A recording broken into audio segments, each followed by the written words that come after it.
Interview. We're back onto the panel, and we're going to be jumping into our next series of the day, which is going to be between PG.Barracx versus EG. Now, we do have Lumi as a brand new addition to the panel. Welcome. Hello, Lumi. Hello. I love how you just waited till Lacoste said hi. Do I not have permission to talk to you, Lumi? I need the full panel to welcome me before I actually get to speak my mind, I guess. I see. All right. Thank you. Lacoste. What? You're making me blush right now. All right, I think we're just going to leave that there, but we're going to be jumping into our next series very, very soon. Now, I want to hear your thoughts on this because I already spoke to Lacoste and we also spoke to Tsunami. What are your thoughts on this next series, Lumi? Well, I think EG is going to 2-0 pretty easily because you have one team that have all TI caliber players and you have other team that came in with the open qualifier. And I think when you're not sure which team's going to win, one easy way to check is you go to Liquipedia and you look at the player names, see if there's an article about them. If there's not, then chances are not good. Would you disagree, Lacoste? Yeah, I agree, but it's still Dota, man. It's still Dota. Anything can happen. I mean, they can sneak in. That was the joke answer, serious answer. Like coming in, I think PG.Barracx, if they have really good draft, they could take EG from surprise. The one advantage they have is that obviously there's a lot more data on EG. There's a lot more tape on them, so they could probably pick up something. Whereas the opposite is not necessarily as true. So. Yeah, I guess that's the advantage of being a dark horse team. No one has information on you. They don't know what your comfort heroes are. So maybe EG, for all they know, they let something huge through for PG.Barracx. They could have a hero that they have an 80% win rate with and no one knows about, right? Yeah, that's Doom. I checked the Dota buff. They have almost 90% win ratio with a Doom. So I guess that's going to go out. So if I can get to that info, I think EG can as well. Okay, who knows? So we've spoken a little about PG.Barracx because, let's face it, we don't have too much information on them. We're going to be seeing in the match, though. But for EG, Lumi, I want to hear your perception on the current iteration of EG. How are they doing so far? Well, we haven't seen them actually play in a actual CM mode just yet, right? We saw them playing Captain's Draft, which they don't have the full access to the hero pool. We don't know if they had certain strategy in mind they couldn't run. So I think this is going to be a true testing ground. One thing we do know for sure is that all these players, even if on an off day, they should play really well. So I'm expecting them to take the series with not too much of a hassle. Well, they changed the roles. They changed one player. So we still didn't see anything from them besides that Captain's Draft mode.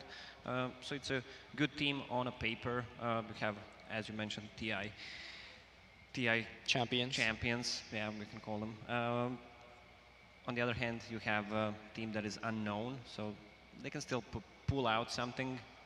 Not sure what it's going to be, but they should play their own game, not try to counter EG's draft. They should just try to make a Drow strat, I don't know, make Arc Warden, surprise them with a Meepo.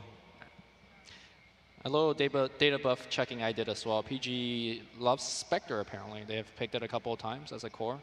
I don't know how exactly they will perform against EG with that, but it's a hero that I'm looking forward to because you don't see many other teams run Spectre and win games with it. Could you actually explain why Spectre isn't actually picked as much anymore? What does she not do anymore that makes her unviable? The same thing she hasn't been doing for quite some time. I mean, she's a weak laner. That's the problem. You can always pretty much pressure her, especially nowadays with strong offlaners like let's say Panda, Batrider as well. These are the couple of the comes to my mind. It doesn't flash farm. That's the problem. You can't itemize Spectre in a way that she can flash farm. I've seen a lot of games with Spectre. You can go for Mask of Madness build to increase your farm. You can go for Battle Fury build if needed. If you're playing against Phantom Lancer, let's say that increases your farm, but you're still super vulnerable. Like Spectre is one of the heroes that you can build pretty much anything on, like drums, SNY, not SNY, sorry, just casual Yasha into Diffusal Blade, Radiance. I mean, she's a type of a hero that kind of needs Radiance, but maybe not as a first item. Depends how the game is going. Anything to add, Lumi? I feel like you have to invest a lot on Spectre, and before she comes online, your team could just crumble because she doesn't. Like I think if you put the same amount of net worth on a different core hero, that they just give you more, at least for that stage of the game. The games I've seen Spectre do really well is versus Tinker-based lineup because Tinker blinks around the trees. Sometimes it's hard to catch. That's where Haunt becomes a really good spell. And I've seen Spectre having most success as a like a last pick counter pick against Tinker. I don't know if we're going to see that today or this event at all, but that's something to keep in mind. So let's talk about cheese strats now, because being an underdog, cheese strats, they're going to be a very viable option for you. What heroes are normally very successful in cheese strats that just catch teams completely off guard? Those who kill Roche fast, so you get the cheese. Thank you, Lacoste. Anything else? I guess Spirit Breaker is a cow. Cow makes cheese. Guys, Shaker is up there too. Isn't that a bull? True, I guess. So you ate bull cheese. What? Oh dear. I mean, Can we go on can a bull even make different cheese? tangent? I don't know. I'm not very well versed with. Don't go there. Lumi, what do you? I guess so there's actual heroes you could snowball very easily, like Brewmother comes to mind. Sometimes we see a 5th pick Brewmother just completely win a game. Huskar Oracle, but Huskar's not very good right now, so I don't really know. I don't know, maybe something with a Terrorblade strat. I already mentioned Arc Warden, maybe a Meepo if they have a player. Yeah. So those are mainly the heroes that we're looking at if they want to go for a cheese strat. Yeah, maybe Drow Ranger as well if they want to Any pull it out. cheese strategies maybe? Are we looking at anything that has an early push, that has a very early timing window? I mean, we could talk about cheese strategy all day, but I think the most important thing is what Lacoste said earlier. I feel like you just probably pick your best hero and play your own game. I'm not even sure if a cheese strat will beat EG if you're like not comfortable running it. Whereas I think you have a much stronger chance kind of challenging EG if you run your best strategy with all your heroes and you do your best with that draft. I have to agree. Because I agree with you. Exactly. Oh my god. That was some heavily processed cheese right there, but... All right, so while we're waiting for this game to get going, I actually want to hear your opinion on how your thoughts have been so far of your Filipino experiences, gentlemen. What have you been doing yesterday? Well, we played a lot of board games yesterday because we had a day off, kind of catch up on jet lag. We started the day off with inviting Lacoste to play a board game. And I was like, that's a nerd activity. Okay, big question. What was the board game? We played Citadel. It's a pretty old board game.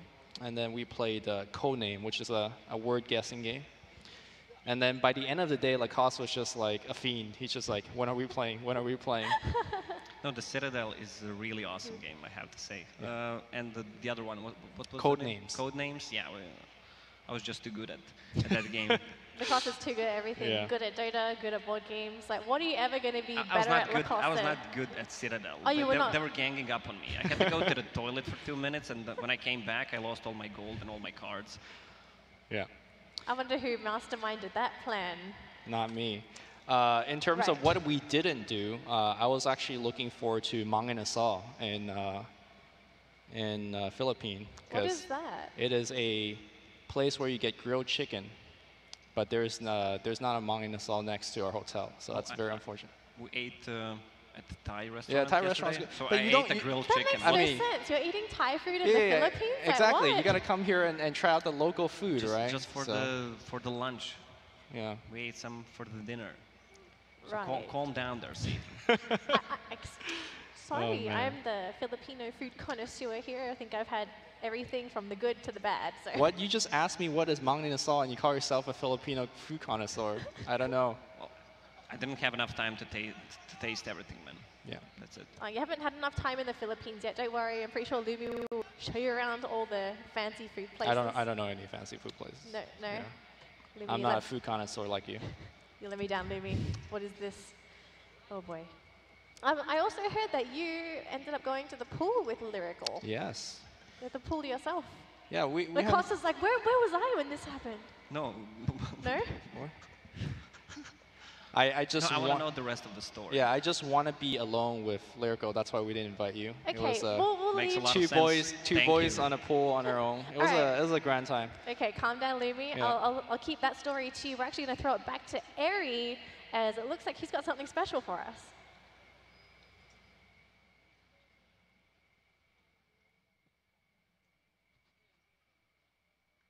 Are we ready for our second match?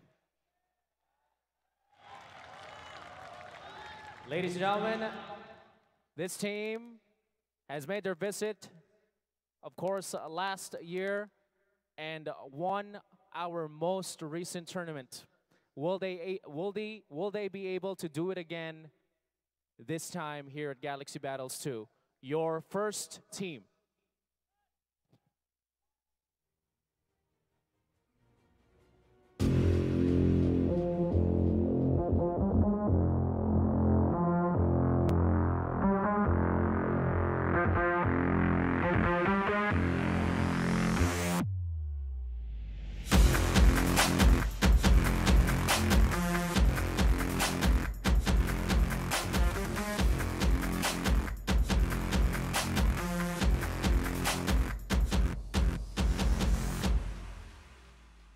Let's welcome to the stage, Evil Geniuses!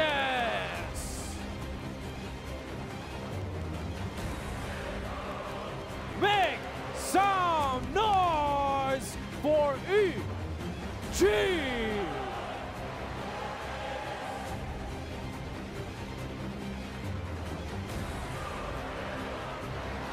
Lots of love for EG.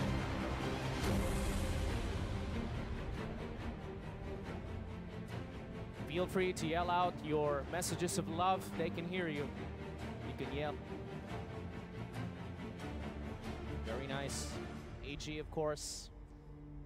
Very successful run last year here in the Philippines.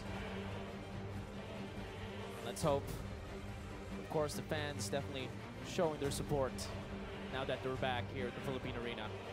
Ladies and gentlemen, Team Spirit was able to, of course, show you what they were about. Facing a very experienced opponent, will this next team get to do the same?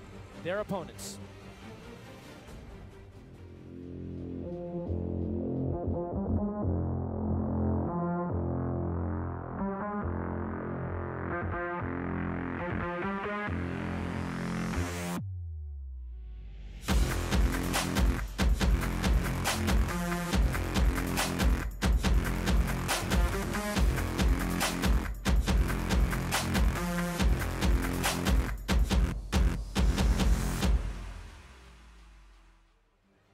Why don't you show some love and let them hear your Indo pride and make some noise for PG.Barracx!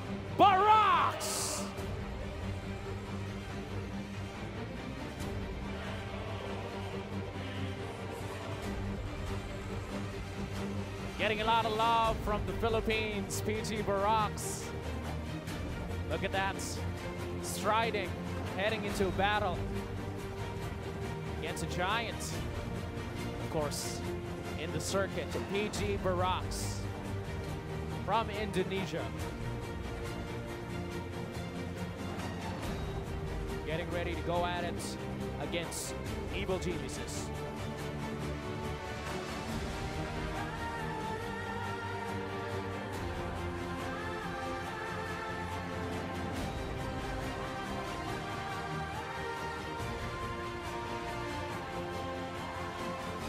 Ladies and gentlemen, your second match for Galaxy Battles 2.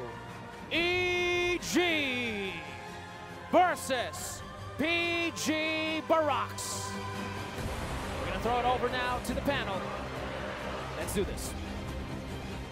Thank you very much, Ari. And it looks like our second set is going to be underway in a moment.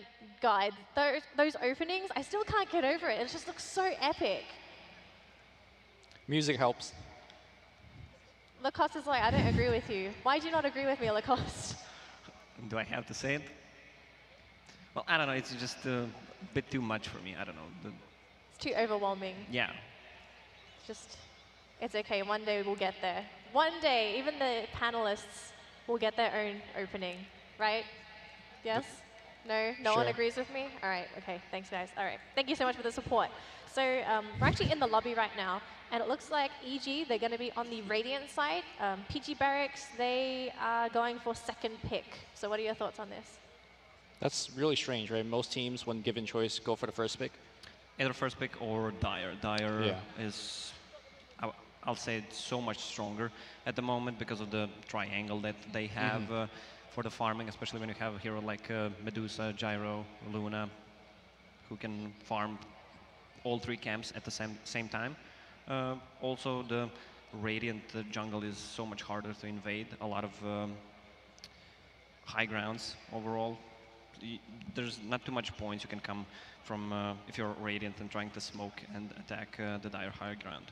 Right, so the draft is ready. We're going to jump into it right now. Under what circumstances do you ever go for second pick? Is it because you want to counter a team, or is there another reasoning behind this? Well, you get the ultimate last pick of the entire draft. Most teams don't think that's important, but maybe they think that that's important to, like, maybe fifth pick a Brood or something like that. But right from the get-go, EG does make that Doom ban, so we're not going to see, what is it, an 80% Doom? Yeah. Or whatever Seems it is. like EG came prepared, huh? Or they just hurry over the PA system and be like, Lacoste sounds like a smart guy, we'll ban it. Or that, Yeah. or the first one. I mean, they're prepared either way. So. Or the first one. Yeah. So, Brood Mother as well, Adam. We mentioned the heroes that they can sneak in. Brood is one of the heroes. Also, Ench can work to that extent. I suppose not the offlane Ench, maybe a position for Ench that roams around, creates a lot of space. And we're going to have our first pick here. It's a Tusk for Evil Geniuses, so keeping their options open, also picking up a very safe support, very good at initiating the fights and also great at disengaging. But PG.Barracx, they get their hands on the Night Stalker. This is going to be Riki. What do you think, Lumi? For who? Same color, so you're not wrong. It's different role. So I know that Tusk for different teams are played on different role. For example, Team Liquid sometimes play as a 5 on Kuro, whilst most other teams in the world play as a 4. Do you think we're going to see any variation here for EG, or is it going to be crit pretty much 100% on Tusk? 5 seconds remaining. Probably it's going to be crit, but some teams play him as 3. It's okay. Not that effective, but it's doable. I mean, with a Tusk position 4 or /5, even with 3, you can just block your own creeps and get the lane back. Dire team back. And Lycan right off the bat here for EG. A lot of people, they have been talking about how powerful Lycan is as a hero. Access to having all those summon units, also the added bonus of being able to pick up a Helm with the Dominator, giving him another creep with his pack. Very, very scary hero. What do you need to look at now that there's a Lycan in the pool if you're PG.Barracx? 5 seconds remaining. So there's a couple of ways to go about it. You could control him just via permanent lockdown and try to kill him, although that can be difficult because Lycan is very tanky, he has access to How, and also comes down to how many save heroes EG picks up. Or you could kind of suss him out in terms of whether it's going to be a pushing Lycan build or like a regular physical damage Lycan build, and kind of take him on that route. Feels like Helm of the Dominator is pretty much a standard build because of the extra creep plus the benefits you get from it, especially for the scouting early on. I mean, and for fighting, depends what you get. Also, Lycan is a good counterpick to Night Stalker because it's nighttime and Howl is a double duration. Yep. So Axe banned out. What does that tell us? Are they gonna pick Dazzle? Yeah. That is the first thing that jumps to my mind, but there's not any innate synergy with, I guess you could put a weave on your enemy so your Lycan hits harder. 10 seconds But remaining. another way to look at it, if they do pick up Dazzle, then Tusk plus Dazzle, there's a lot of 5 save seconds remaining. on the EG side. Or this also could just be one of PG's like more comfort hero that they pick up a lot. Grave's a good spell, but technically doesn't Witch Doctor do reasonably well if he gets the Maledict off? Sure, but also like once you get graved, a lot of things could happen during those couple of seconds, and you could even throw more heal to perhaps counterplay the Maledict. We haven't seen the Dazzle yet, so I don't want to read too much into how Grave counteract with Witch Doctor. Interesting ban for PG.Barracx, getting rid of the Underlord from the pool. I like the ban a lot because with Underlord and Lycan, then EG's Roshan capability is looking quite mighty. Another hero that I want to kind of throw into the picture for EG is going to be Shadow Shaman. We've seen a lot of teams really like to combo Shaman plus Lycan because they both push very well. And one thing that Lycan also does is very good at actually taking down Roshan, and we've seen numerous games where the Lycan guarantees a refresher shard for Shaman, and that's pretty much just like the ultimate end game. Yep, but when you have Shadow Shaman, you always have an early access to Roche with the ward, so that refresher shard you're mentioning comes online pretty quickly. 5 seconds I don't know, remaining. it's hard to guess what they're gonna pick. EG's turn to Okay, PG picking up the Tiny. So their lineup not too straightforward as of yet, but let's speak a little bit about this Lycan because we know it's going to be a huge force on the side of EG. How do teams normally react to a Lycan pick? 10 seconds remaining. I'm not sure you can pressure the Lycan in the lane, depends what heroes you put him 5 against. seconds remaining. Having Tusk Lycan +1 still feels like a strong tri lane, especially during the first night. It's really hard to out-harass Lycan in the laning stage, that's the problem. He can be left in 1 versus 1 scenarios, just have the two supports roaming around, depending what the matchup is. Yeah.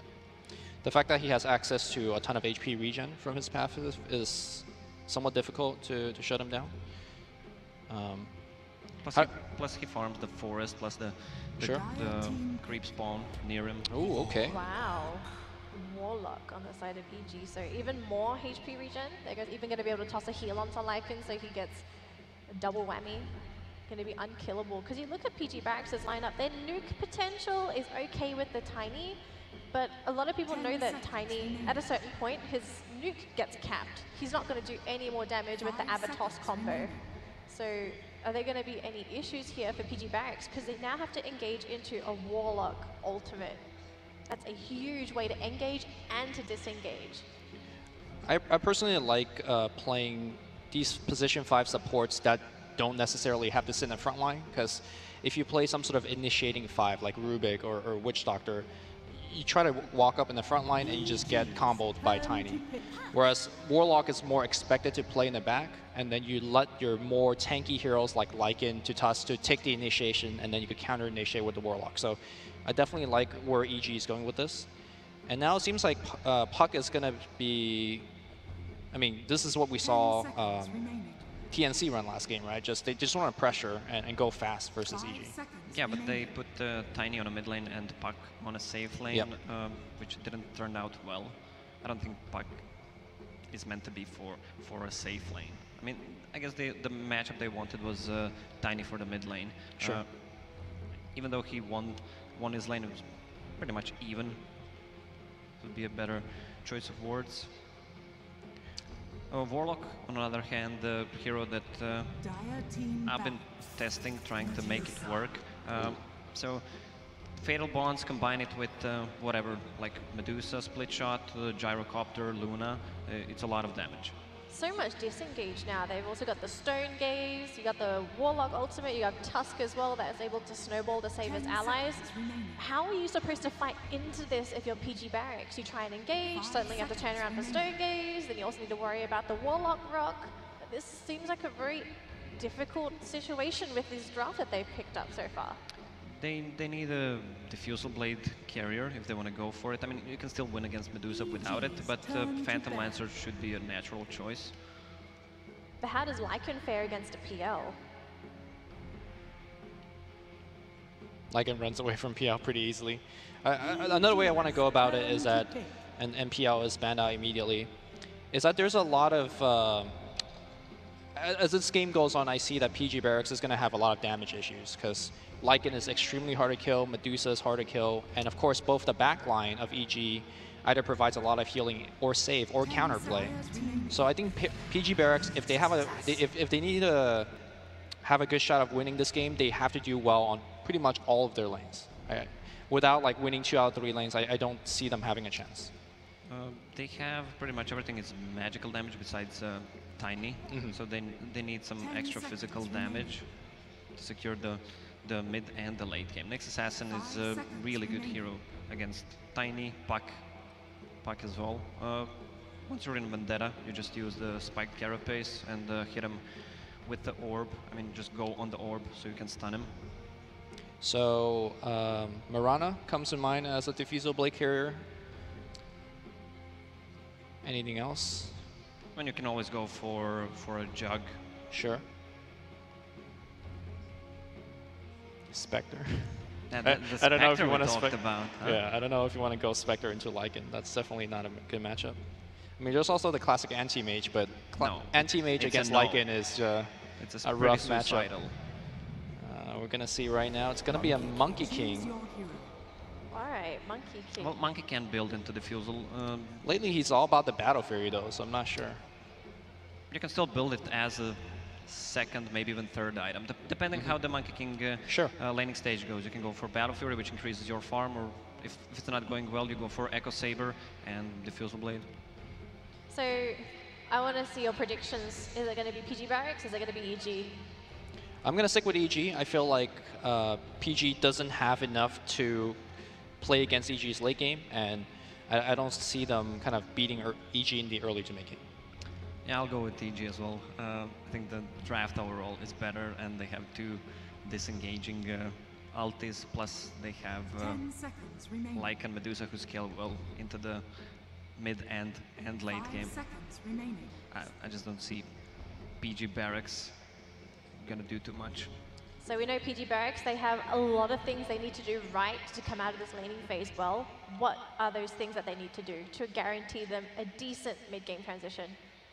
If Puck could get a fast Veil and you walk around the map, get a ton of kills, that would be a good start. Same thing with Tiny. Tiny get an early blink and just create havoc. And they need to create a lot of space for Monkey King, so he can pay it back after 15-20 minute mark. All right, so that's going to be our analysts done and dusted. We're going to throw it over to our casters right now. It's GoDz and Basskip. Take it away for game one of our second series of the day.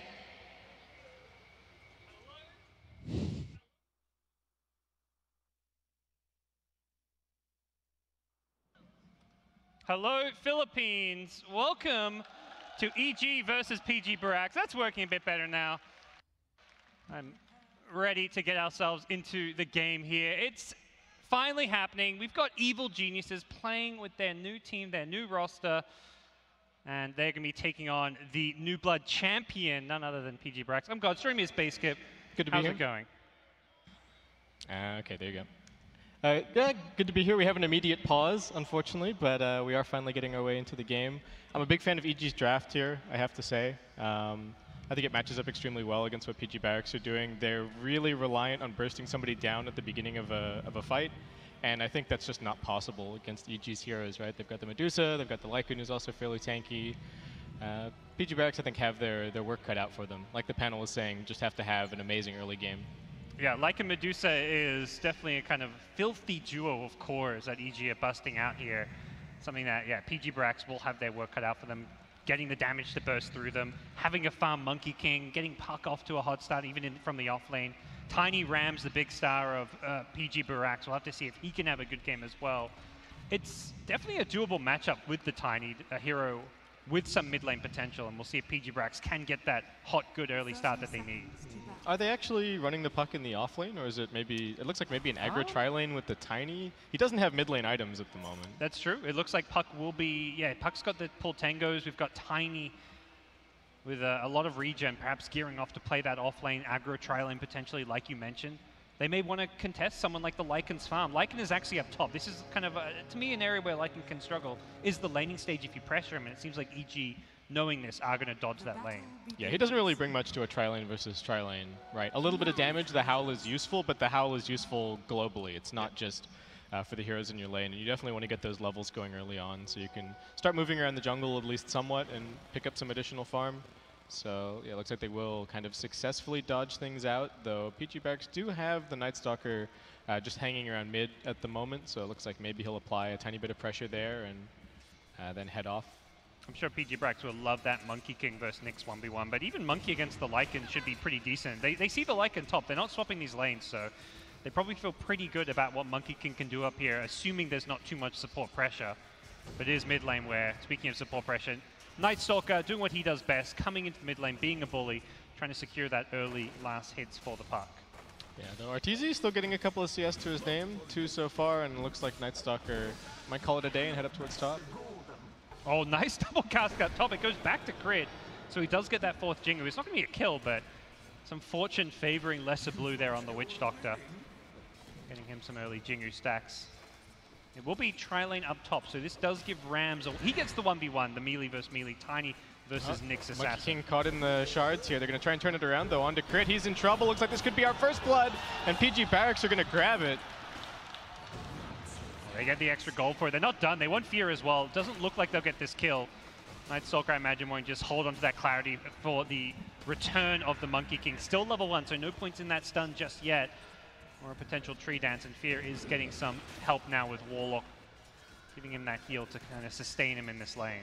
Yeah, that's the one really nice thing about the EG tri-lane, is that they do actually have a lot of sustain for the Lycan. He can sit in front, take a lot of punishment, and then they can kind of heal him up. Misery in trouble this time. Yeah, they're going in for another kill. Does not get the second cast bounce with a nice move from Fear. He walked away from it, and they're actually going to turn and look for the Witch Doctor kill. I believe they've got this with the shard block. Lesser Blue in some trouble. One more right click will be there.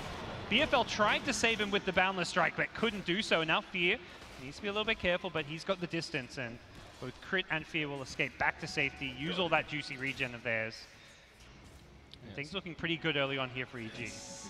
Yeah, the Monkey King is finding good farm, and I don't even know if it's necessarily the EG tri-lane that's doing amazingly, but their other lanes are going great. The Medusa is out-CSing the Puck on the mid lane by a little bit, and the Nyx Assassin actually doing very well. Lead CS on the board so far. I mean, you take Sumail out of mid. This is how you get him 1v1 matchups, you know? Yeah, exactly. This is why he moved to the off-lane. He was sick of the tri-lane mid-meta. It's like, where am I not going to be tri-laned? Yep. The off-lane, you get to play these 1v1s, and Sumail, talked about by a lot of pros and players, fans, etc. out there as being one of the most mechanically skilled players in the game. Getting to show it here in a 1v1 matchup. He's crushing what I would consider a kind of tiny favored matchup. Yeah, I think it's actually interesting because Nyx may be one of the few heroes or one of the few melee heroes that can actually kind of sustain against Tiny just because he has the base regen. Normally Tiny's going to win a lane like this because of a war of attrition. You're constantly throwing trees, you're constantly tossing. We've seen that a lot with Tiny versus Queen of Pain on mid. The Quap just can't actually get enough regen to stay in the lane. But with Nyx with his base regen and Sumail having a Mango as well, looks like he's actually going to be okay. Though it is starting to add up a bit with the Tiny harass. Yeah, he's got a bottle queued up, so that may be the plan of attack. Buy that bottle from the secret shop, start bottling up some bounty runes, getting that constant regen that you often see offlane go for a top lane. They're going in on Fear. They want to get this kill. They bounce on in. Fear's been maledicted up, needs a couple more right clicks. That shards will not get the block, and where's the Boundless Strike? Finishes them off. Fear going down. Misery may be next as well if they're not careful. Luckily, Nightstalker did not have mana to chase. No more voids for him. And they'll get back to safety. Great aggression coming out from PG.Barracx in this top lane. Kind of perhaps slightly making up for some of their other lanes struggling a bit.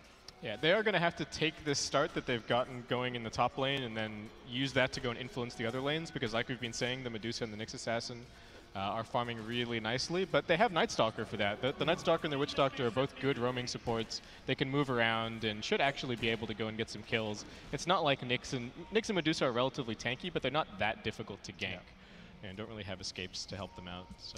Even with the Trialing, they've still got level 3 on Nightstalker at nighttime, which is like a pretty standard timing to hit. So he's going to smoke up immediately, head towards mid. I think they recognize this top lane has done well enough. The Lycan isn't going to be the problem. It's this Medusa and Nyx. So they're smoking mid, looking to gank him. Problem is, BFL's getting gone on top, and at this point, EG should know that gank is headed to another lane. BFL has no support, making it very apparent that this roaming Nightstalker is headed somewhere. They see Arteezy at mid tucked in some trees, and Arteezy is not even going to his tier 1 tower right now. He is well aware something is amiss. Yeah, both of the solo laners just ditching the lane, hanging back. They know that there's a gank happening, like you were saying, and it makes complete sense just to dodge that out. Looks like PG.Barracx instead will have to settle for heading back towards top. Misery might be in some trouble in these trees. They're looking for him. Yeah, he's surrounded here. Just a support loss here. I think at this point, we're EG, you're like, let's just send out a support and see if we can find where this Nightstalker has gone. Misery will go down in the trees. Nicely played, but it gives EG the info they wanted, you know, like, where is this Nightstalker? Where's this Witch Doctor? Can our carries farm in both mid and bottom lane? I say carries because Sumail is farming as well as a carry right now, and he has a Ring of Aquila. He didn't go for that bottle he had queued up. He's got a Meteor Hammer queued up. Okay. Oh. This, people joke about this being a meme, but this item has received some buffs and does seem a lot more viable, has a great build-up, some good stats, and has got a setup stun in the Impale. Yeah, and it's going to make the Nyx more of a threat when it comes to split pushing, right? You sometimes see Nyx Assassin sitting there in a lane. Impale's not terrible at actually shoving out the wave, but in terms of actually threatening a building, he doesn't really bring anything to the table. So combine the Ring of Aquila with your Meteor Hammer, and you're actually maybe a little bit scary. And that could be a problem for PG.Barracx, because like we're saying, they need to be finding pickoffs. They can't really afford to have all of their lanes shoved in to their side of the map all the time, because I do think that EG actually have, even without the Nyx Assassin going this build, they have the slight advantage in terms of just shoving lanes and map control that way. EG are just pretty happy to have these stable lanes. Fear's fallen back to the jungle with a Ring of Health and 2 points in Feral Impulse. He just doesn't take damage and can happily farm away from this off lane. Where Misery is, again, he's just going to go to this off lane. He doesn't really care if he dies. He's a Warlock. If he's getting levels, it's fine. He is getting jumped on here, but without any follow-up. Not sure if Monkey King can get this kill. He is chasing. He wants it. Has the trades here. He's going to get rolled under the tower, blocked by the shard. He may pay for this one. He's going to turn and try and lifesteal his way through it. Needs a couple more hits to bring down Misery. The TP in from Sumail gets the Impale on the Night Stalker. Does help get the Monkey King back to safety. He's hopping around the trees. EG get the counter kill. BFL safe for now. They're looking for him, though. They want to get the kill. Tiny's TP'd in. There's the Boundless Strike. He jumps across as well. BFL's out of there, and they do bring down Warlock as Monkey King hops his way back to safety. But this seems still very good for EG. They're losing the support. They're creating a lot of space for their cores to farm right now. Yeah, I think the biggest thing out of all of that is the fact that Fear has just been slowly moving his way down to bottom. So EG going to get slightly, maybe the slightly better exchange overall, since the Lycan is now down there already farming. But nice rotation as well from Tiny and the Nyx Assassin, both making some plays there. I was even going to ask if they might swap their lanes in a little bit, though. Looks like they're not going to let Fear off that easy. They want him down bottom. He's being followed wherever. He does not have his level 6 just yet, so this does spell trouble for him. TP's coming in, may not come soon enough. Fear trapped in a corner here. Crit's TP'd in, but don't think he wants to mess around with this Night Stalker Monkey King duo. Daytime does arrive, giving him a little bit of extra safety. So a bit of breathing room for EG. Sumail has another ultimate up in just a second, so we might see EG making some rotations of their own to try and find some additional kills around the map. But this is definitely the pace of game that the Dire team need to be playing, right? Constant kills, use their Night Stalker as much as they possibly can. I'd like to see the Puck come and make some plays relatively soon as well, since Shin hasn't really done too much just yet. Level 8 does have an Arcane Rune bottled. Maybe he waits to pick up the Veil first, and then we'll see him get active. Yep. Did see the Tusk here, the Monkey King jumping around these trees. And so just going in, he does reveal himself to Crit as he jumps across, and it looks like he's going to back off for the time being. I mean, we're talking about this, like, PG.Barracx need this good early start. It feels like EG very comfortable with how much farm they've gotten on Nyx, Medusa, even Lycan catching up. Is this like enough of a good start for them? Do you think they needed more out of that first night time? I think this is still all right. They would definitely like some more farm on the Tiny, if at all possible, since I think he's really he's going to be the one leading the charge. The Monkey King not going for a very greedy build. We have been seeing quite a lot of Battle Fury Monkey King recently, but BFL only has the Echo Saber queued up, so maybe he can get quite active. But to me, the Tiny is maybe a little bit of a worry, since the Shadow Blade or the Blink is still going to take another quite a few minutes to farm. And he, in some ways, is going to have to be initiated before Puck. We see Puck going for the Veil, so yeah, likely it's Tiny who gets that roaming initiating item that they can play around first. Yeah, and things are just kind of settling into being quite static. And the thing I worry about, and the reason that I think PG.Barracx needs to actually get a lot done in the early game, is that their damage stays relatively static for a while. You know, the Monkey King does quite a lot with Boundless Strike and Jingu, but those are both flat until he picks up quite a lot of items. And the Tiny as well, it's just an Avatos combo until much later on. Yep. And the EG heroes just get so tanky so quickly, especially the Medusa. Yeah, and as much as we're talking about Sumail having a good game, of the 3 cores, that's the core that needs the least farm between Lycan, Medusa, and Nyx. So perhaps the farm distribution is not quite where you'd like it for EG. We'll see what Sumail can do with this bottom lane Warlock. Yeah, Misery's been gone on. Couple of right clicks. We're seeing this again and again. Misery goes to a lane, trying to get some experience, gets jumped and brought down. The deaths are starting to add up. Initially, it was kind of like, oh, he's scouting the Night Stalker or whatever, but Miss Carapace did not get the orb there. Sumail's trying to go in here. He gets the Puck. Nice 2-man Impale. Crit's there as well with the Snowball Fall. They take down Puck, and Ram's in all sorts of trouble. He's been blocked in by the Shard. Cast will help him out. This may actually buy him some time to get a TP out, and yeah, he's going to jet his way back home. Well, actually back to the mid lane. He didn't even go all the way back to the fountain. He wants to keep on farming. Problem is, Fear now has his Dominator up. He's got an Alpha Wolf. He is pushing lanes, applying pressure. So if you put too much focus on the other lanes, Fear will silently take down buildings elsewhere. Yeah, and I think this is the problem that they're going to run into. The Lycan's constantly pressuring lanes. The Medusa's going to be spamming out lanes. The Nyx Assassin, while Vendetta is on cooldown, can even shove the lanes a little bit like we've been talking about with this build. There's going to be a tier 1 taken down top bottom. Lane, they're going in on Fear. He can't run out of the coil here. The toss will finish him off. They locked him down in place. Over at bottom, Witch Doctor in some trouble. Shards coming through. Monkey King going to try and lay down the Wukong's command. Is that going to be enough to save him? He doesn't have the mana for the Boundless Strike. Got mana burned at the last second. Tries to turn it around on Sumail. But all right, just going to end up being the 1 kill down at bottom. He just wants out at this point. Yeah, he's going to TP himself home. As long as he stays alive, that's kind of okay in the end there. They trade towers and get a kill on Fear's Lycan, so... Well, Nightstalker trying to TP out, but there was a stun from Sumail, and now he's locked in here.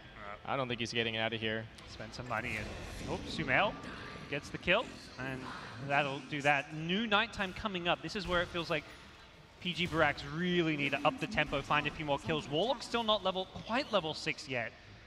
Could mean they can apply a lot of pressure and really run at EG right now, because Medusa not really ready to fight, doesn't even have points in the Stone Gaze yet. Does have, I think, yeah, one... Oh no, we used the skill point on the talent, so yeah, he doesn't even have a safe skill point to level this up. So if they start running at EG, going for kills during this night, PG.Barracx could try and overwhelm EG. Bottom lane, again, they find Misery. He just cannot catch a break. It's kind of like what you've got to do. You go to a lane and try and get that level 6, so yeah. I understand why he keeps doing that. We'll see Witch Doctor potentially caught out here. Can he hit the Impale? He's juking them all over the place. Now he doesn't have the cast, got brought down by the Mana Burn though, but here comes Frisch on the Night Stalker. Silences Arteezy, perhaps thinking there's going to be a Stone Gaze, but it's not available. Sumail just going to go for the TP out. He Meteor Hammers, doesn't actually land it. EG trying to bring down the puck now as well. They'll get the Impale, and that will likely be the death of Shiny MF. The Meteor Hammer in action. You gotta get the Impale to get the Meteor Hammer is the problem there. And sometimes when you go for that Vendetta hit, getting the Impale is not always the easiest thing in the world. Yeah, but so we thought that they needed to pick up the pace, but I don't know if this is necessarily what we're thinking here. Get some more Jingu stacks up for BFL. I like the fact that the Monkey King is down here pressuring, but I feel like they do need to try and open up the map elsewhere if possible. Try and get some pickoffs and maybe take down that mid tier 1. But they just keep running back to this the same kind of spot. We've actually got Brish. Flies over the top of the shards. He's just applying a little bit of pressure. It feels like they need this tiny item, whether the Blink or the Shadow Blade. It looks like it will be the Shadow Blade. He saved up his money. He needs to be the one running around, setting up kills, creating space. Oh, Wukong's command coming in on mid. 3-man Boundless Strike. They don't know about the Nyx Assassin. Warlock ulti, however, counter-initiates. Now they're coming with the shards. It's way too much damage, and the Meteor Hammer on top of everything. Nyx Assassin looks like he might end up dropping. They did lose the Medusa in the midst of all of this. Shiny MF trying to make his escape on the other side. They've also got the Lycan coming through. Tiny with the Avatos trying to keep Fear away, but he's just going to get run down, and that's going to be a full 5-man wipe on the mid lane. EG with the turnaround. What a time for Warlock to level 6. And then, hey, he's level 8 after that fight. What a big team fight for EG. Looked like perhaps PG.Barracx with that 3-man Boundless Strike start were going to be able to come out on top. Puck also had the Veil timing, so there was a huge amount of magic damage they could dump in, but EG just had the better counterplay. They had the tanky Medusa, who does go down, but soaks up a lot of the damage. Tiny also didn't really show up to the fight. He tried to come in recognizing a lot was going on, but he ran into a Lycan, and Tiny's combo does not bring down a Lycan with Helm of the Dominator, so he just ran right into his own death there and essentially got solo killed by Fear. Speaking of which, Fear maybe going to find another kill for himself as well. He brings down Monkey King, has Sumail in the neighborhood, gets the kill. The Meteor Hammer memes are perhaps proving to be not just memes right now. Yeah, he's picking up even more setup as well, going to be going for the Yules. So his chain disable at this point is going to be ridiculous. I actually quite like the side in this game as well. Get out of the Night Stalker silence potentially. Even just purging the Monkey King is super useful. So Sumail, I think, making the right decisions. He doesn't really need to do a ton of damage for the team either. I feel like they're just going to rely on the Medusa for that a little bit later on, and even Fear at this point doing plenty, even with just the Necrobook level 1. Yep. I'm curious to see if you can like chain stun a puck with the Impale Meteor Hammer. I feel like that might be tricky. It has a 2.5 channel time, and the Impale does last 2.8. Yeah, definitely not against the Tiny, right? With Grow, there's just no way. Yeah. The status resistance is going to be too much.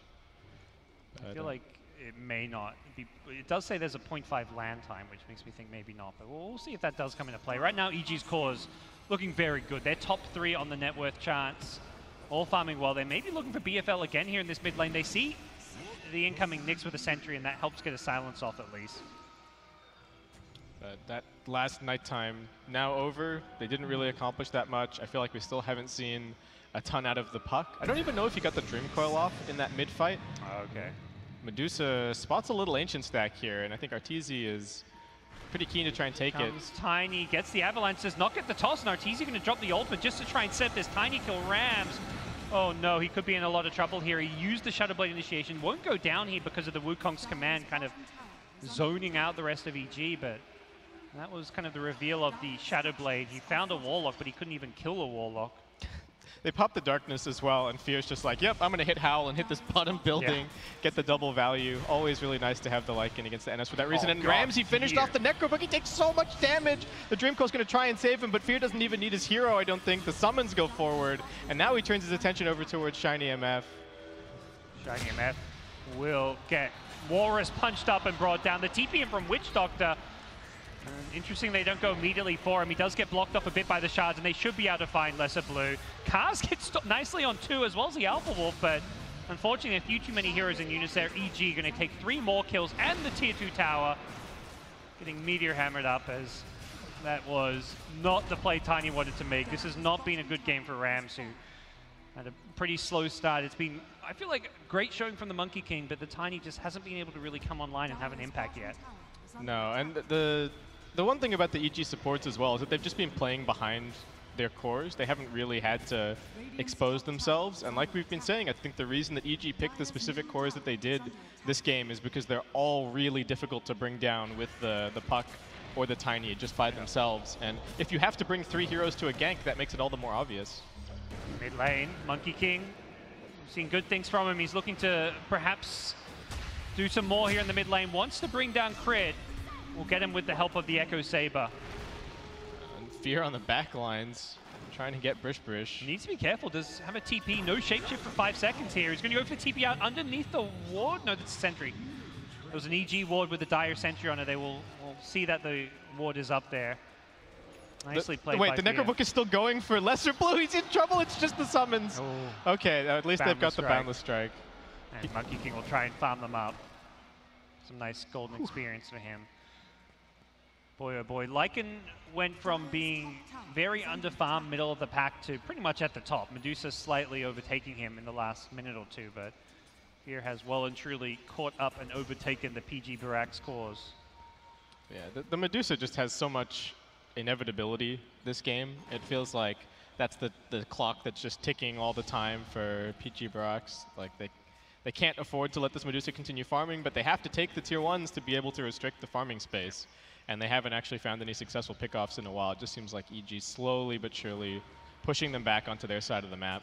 And the other big problem for Tiny is he got this Shadow Blade side roaming around. He has not been hitting creep, so his farm has well and truly fallen off. They'll get the jump immediately. Find Sumail with a nice Sentry Ward placement. Sumail should be going down here. Is there going to be enough damage? They followed up with an Urn. Brish needs to find another Void to get this kill, but he's being healed up by Warlock. There's the rock drop. They catch up 3. Perfect. Drop from Misery. They're going to follow it up with the Snowball, and Crit wants to bring down BFL. The Monkey King, even in the Wukong command, brought down 3 dead for PG.Barracx. EG just chewing through the Indonesian squad here. As they take out 3, going to push forward. They should be able to take out this T2 tower. It may be even possible for them to go high ground soon. Necrobook, so much sustain. EG have found their timing here. They are backing up at the moment. Are they going to go for Roshan instead? Potentially the higher value objective here. If you're not getting high ground, Rosh is generally preferred to the tier 2 tower. You can come back for that later once you have Lycan's ulti, Medusa's ulti. They used a lot of spells for it, so. Yeah, and I would guess that they give it to the Medusa. I mean, she's just a truly ridiculous Aegis carrier. I think for the sieging that makes sense. Yeah, Arteezy's inching forward. Yeah, Fear with just the 1 shapeshift usage will not get true value out of an Aegis. Yeah, and Fear's tanky as well, right? 2400 health already. He's going to be going for an Echo Saber shortly after that. Maybe he's surviving so long, he's running into mana problems, I think is maybe the one thing. He's just out on the map, constantly spamming. Yep. A little bit of burst doesn't, not going to go amiss in the situation either. PG.Barracx trying to take over the Radiant jungle somewhat. That's kind of the one area of the map that they have opened up, but definitely need to get some wards down here. Though I think the problem is that EG don't even need to play there anymore. EG can play the high ground if they want to. Yeah, that might be happening. They've set up a ward even, so. Warlock ultimate 75 seconds, so there won't be a chaotic offering. There is Stone Gaze back up, and if they want to slow siege with Arteezy, they don't need that chaotic offering. No, not necessarily. They have other ways to counter initiate is the thing. Tusk just needs to go in with a snowball or even throw out a well-placed shards, and that could be all that they need. Yep. Even the upheaval now maxed out is going to be insanely annoying for Barracx to deal with. I think he did what damage they could with the siege creep, and then I think having forced the TPs back, they knew PG.Barracx moved out towards that Radiant jungle bottom side of the map. They force them back to TP. They say, okay, we're not going to take high ground now. Let's get this tier 2 tower, wait for our Warlock ultimate to cool down, then perhaps head back towards that mid-high ground. They see this smoke. Observe Ward on the high ground. PG.Barracx not going to be doing this undetected. Crit is there to pop the smoke, and immediately Shiny MF on the puck will back off, not look to follow it up. They do at least have the Blink Dagger now on the puck, so maybe a little bit more potential to get into the back lines. Oh, they know that the Monkey King's up on this tree. Hops down. Looks like he's going to be okay. Yeah. There's a Dire Sentry right by the Radiant Ward. They want to go forward here. Brish leading the charge on the Night Stalker. Fierce preemptively popping the ult. He's going to go chasing after. Night Stalker flies over. And I think if PG.Barracx can just disengage, this might be okay for them. Witch Doctor, unfortunately, trapped by a shard, will be brought down. But that was a Lycan ultimate. And again, this Aegis is a lot about buying time if you're in PG.Barrax's shoes. You're behind by a huge gold deficit. You haven't really got the best late game, but your chance of winning this game is probably not fighting into a Medusa Aegis. Yeah, definitely not. But at the same time, what do they do about the Medusa going high ground? Maybe best opportunity is to try for a toss back, but I don't think it's going to be easy for Tiny to just run in there with the Shadow Blade. I think there's very much an element of buying time for the Aegis if possible, but at some point, EG are going to force, and that's exactly what it looks like they're doing now. Medusa on the low ground, just sieging things slowly. BFL comes in with the Wukong's command, gets stunned up, though. He may get burst out. If he's not careful, he's got a lot of armor from the Wukong's, but Medusa's looks better, and there's the drop from the rock. They're going to bring down Monkey King first, and without him, it just doesn't feel like PG.Barracx have any damage left. Arteezy still full health, very full on mana as well with an Aegis. There is no way you're bringing down this Medusa once, let alone twice. And EG will take top racks. He's level 17 at this point. Poor Witch Doctor can't even get close to the split shot. Tiny, what's he going to try and do here?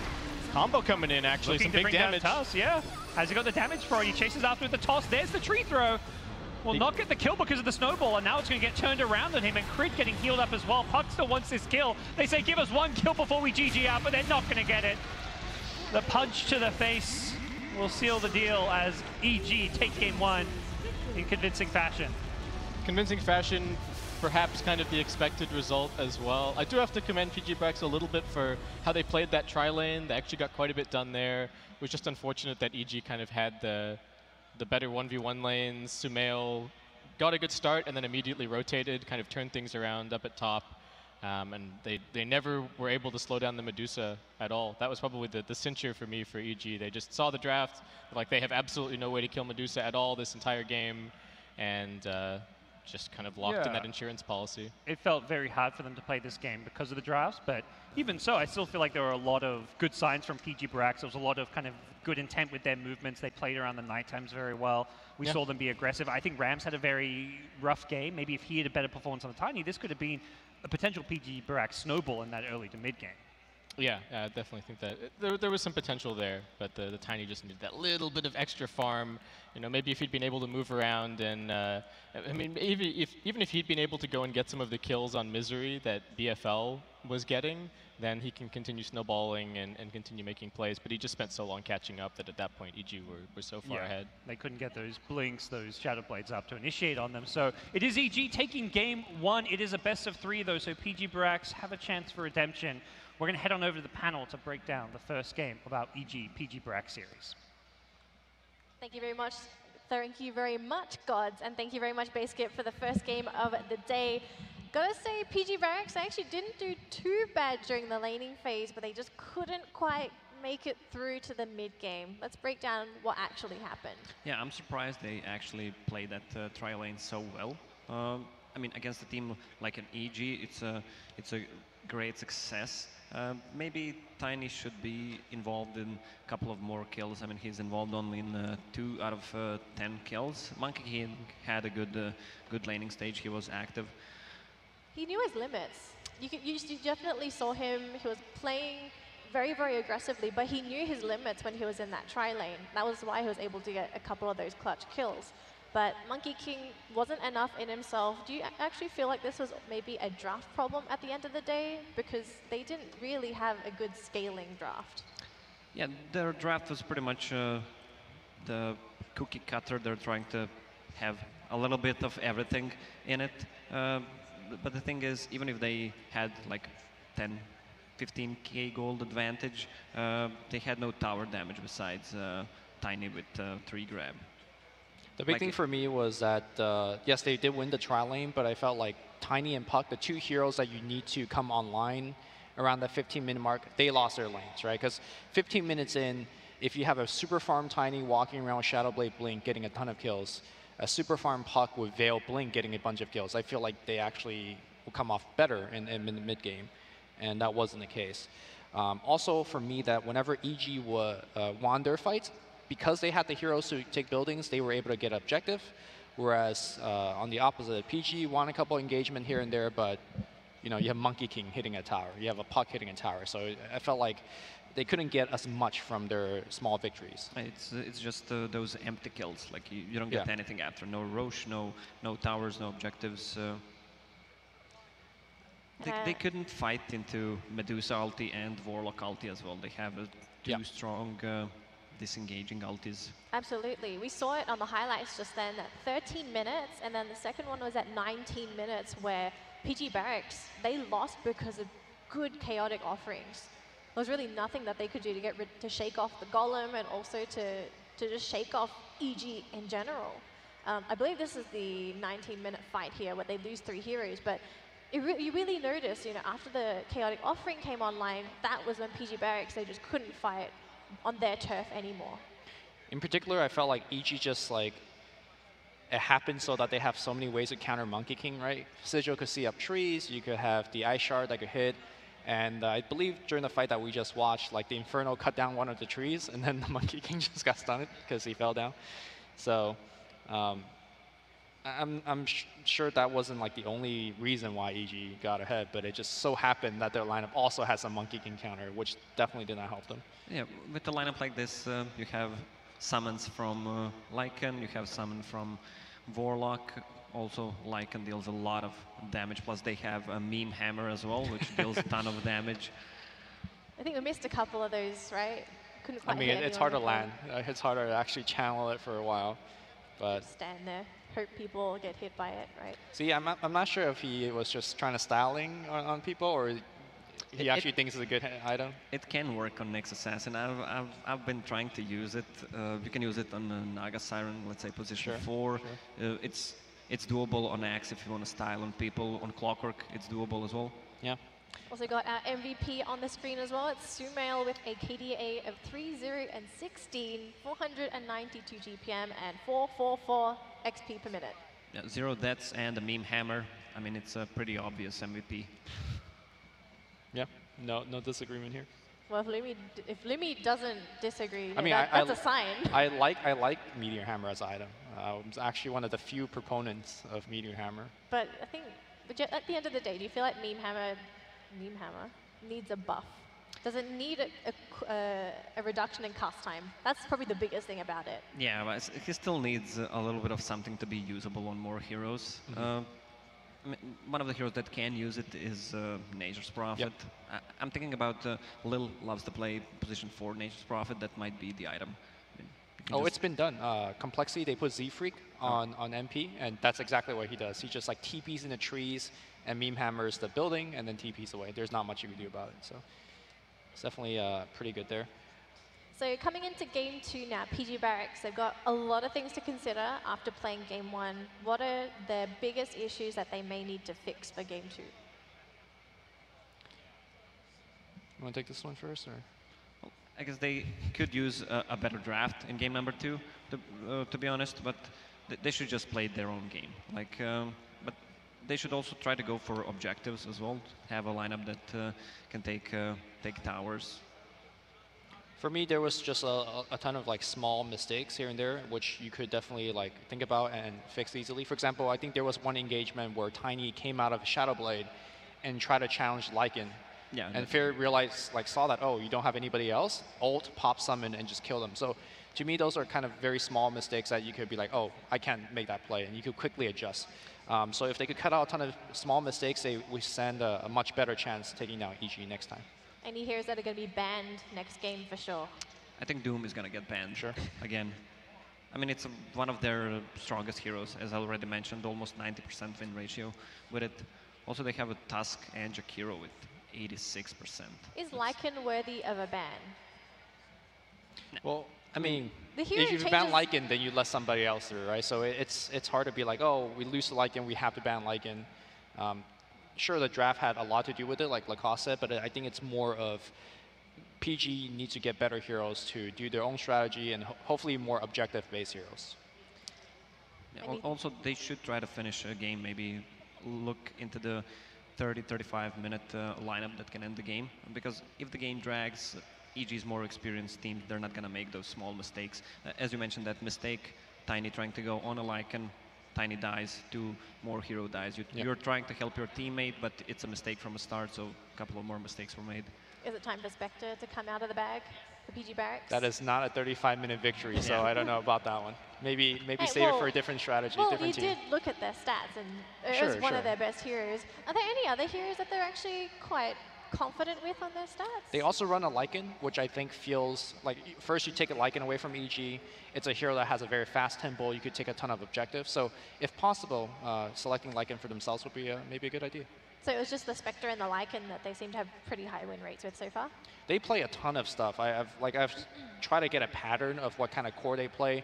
One game they won Magnus Anti-Mage, another game they won Spectre, and then it was Terrorblade and Razor. So it seems like this team has a lot of versatility and a deep hero pool, which is always a good thing. But against EG specifically, I definitely agree with Lacoste. You want to play a faster game so you don't go into a 60-minute slugfest. Okay, so what's going to happen now is we're going to have a quick commercial break, but once we're back, we're going to jump into game 2 between EG versus PG.Barracx. Stay tuned.